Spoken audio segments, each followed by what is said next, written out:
Hello and welcome to IS Primers. My name is Shubhashish Singh Rahal and you're watching a comprehensive analysis on central bank digital currency. Now recently India's finance minister as well as Reserve Bank of India have said that they are going to introduce its own digital currency. So they are working on it. This will be known as DigiRupee or Digital Rupee as and when it is finalized. And for this purpose, a bill is also being drafted. It will be tabled in the Lok Sabha quite soon. So this is a very important topic for your UPSC Civil Services, particularly General Studies Paper 3. Now moving forward, we are talking about this because there is a lot of pressure on the government to introduce a DigiCurrency. Now, one reason is that several other countries have already initiated their own digital currencies backed by central bank. Ecuador, Tunisia, Scandinavia, small countries.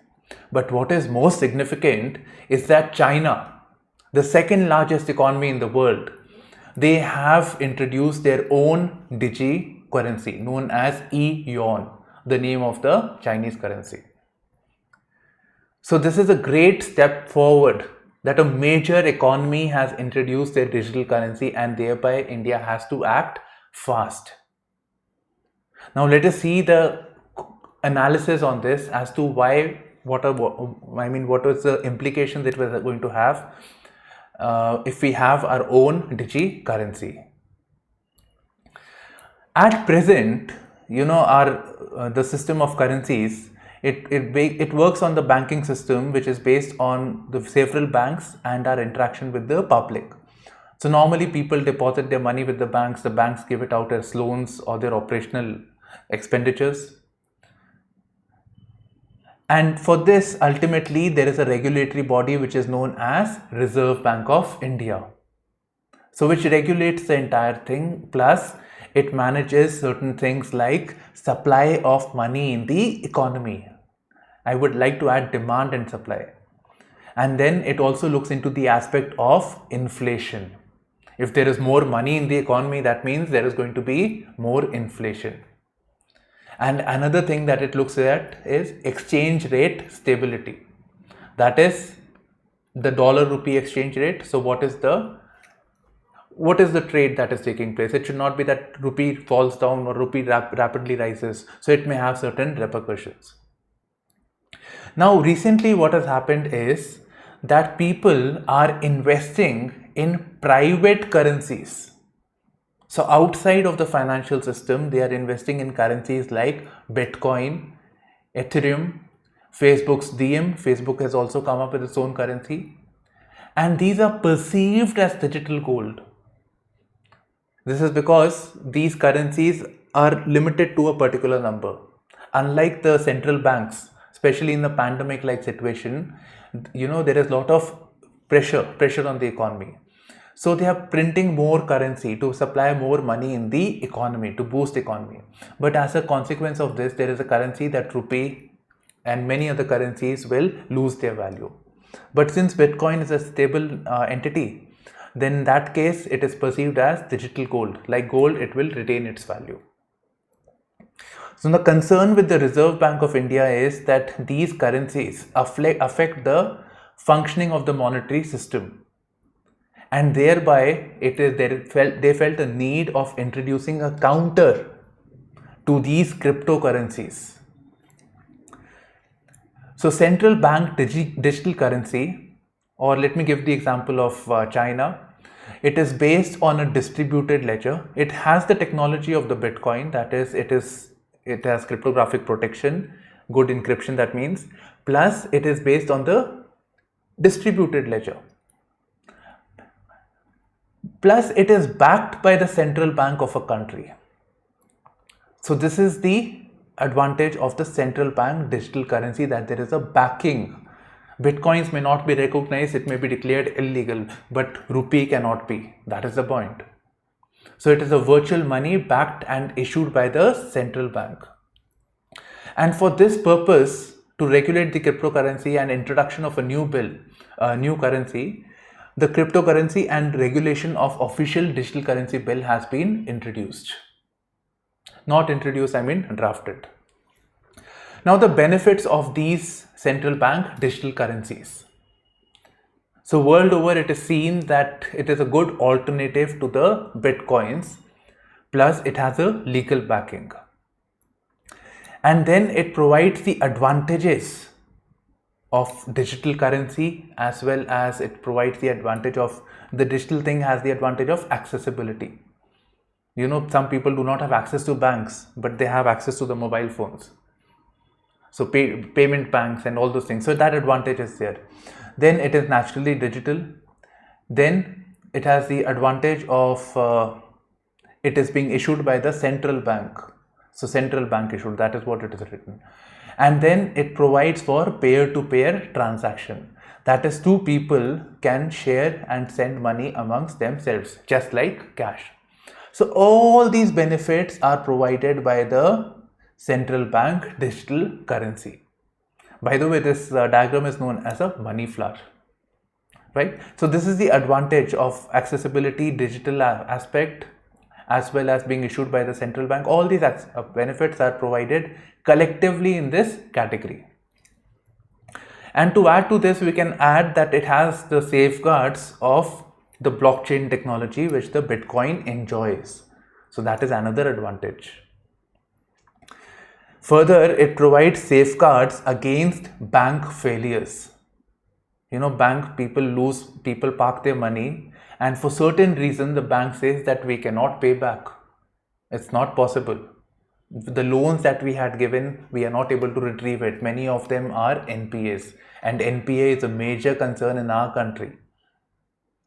So let's see how this can help. Now let's say that when the people give money to the bank, so ultimately what is left with the people is a claim on the bank. That is what is, when we debit, that is a claim that we take it. So claim on the bank. Now when the central bank digital currency is being used, it may be issued by the RBI. So this may be a claim of the HDFC on the RBI or any bank. So this ultimately it is a claim on the Reserve Bank of India or the central bank of any country. So your savings would be safeguarded against the bank failure at the end of the day. And beyond this, do not forget what Nirav Modi and Vijay Mallya did, particularly Nirav Modi. So there was this Punjab, and Punjab National Bank is there. So they misused the system of something known as SWIFT. They misused the system and they kept taking on the money even though there was no money in the bank. Somehow illegally they kept siphoning out the money. So this was going on. But in the case of central bank digital currency, which is backed by the blockchain technology, or let me put it this way, distributed ledger. So the records would be there with the banks as well as the central bank. So the regulation would be more easy. So there would be better oversight and these malpractices may not take place. So this is one benefit. And then since it is backed by the government, backed by the central bank, world over it is seen that the payments are actually faster. There is no middleman also.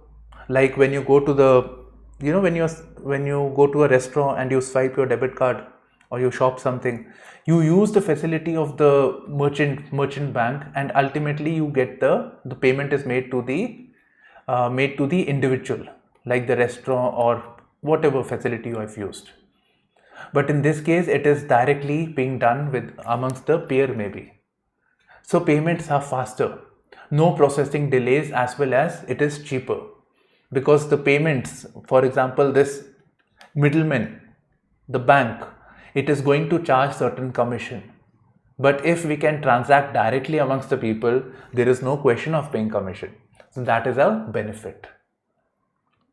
And one more advantage of central bank digital currency is that the government can directly give money to particular individuals. It is much easier to give stimulus. We can give to people only to those people who are in absolute need of that money.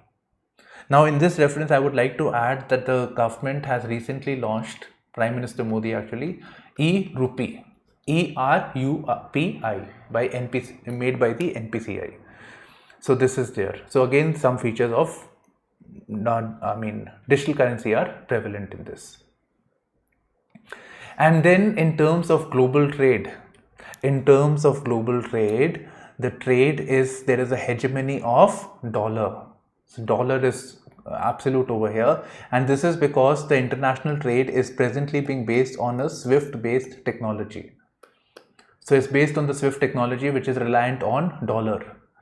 But if countries or individuals across the border can just transact with their mobile phones, right, they will not need the middleman over here. So this is going to reduce the reliance on dollar. So this is a major concern, especially for United States of America, and this is what it is believed that China is likely to exploit. So reducing reliance on dollar. And at this juncture of this innovation that is taking place, if India lags behind, it will cede away to Chinese currency as well as many other currencies of European Bank, etc. So therefore, India needs to step up very, very soon. Now let us see the risks associated with it. One is that the banks play a certain role. Banks have important role, especially in terms of monetary policy or supply of money. So you can see how the bank actually creates money. What if we do not have banks at all?